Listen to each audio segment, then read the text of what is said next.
Hi, I'm Tamar Mikeladze, and today I will talk about winemaking. Much of the history and tradition of wine is intrinsically linked with France. But what is an ancient winemaking method? Have you ever heard about Kvevri or Kvevri wine? Kvevri are large vessels used for the fermentation, storage, and aging of traditional Georgian wine.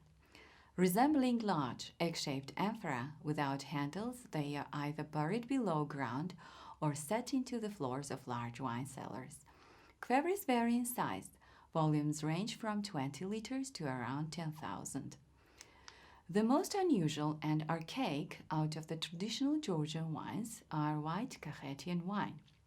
A primary and very important technique of Kvevri wine making is leaving the wine on its own pomace both during fermentation and after.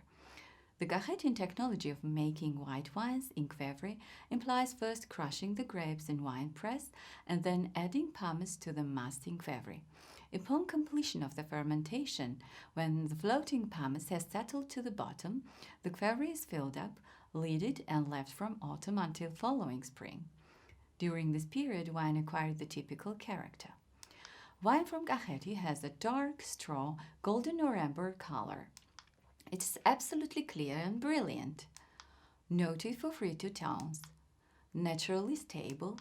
It contains beneficial nutrients, and when this unfiltered and unprocessed wine is bottled, it can still be preserved and stored well.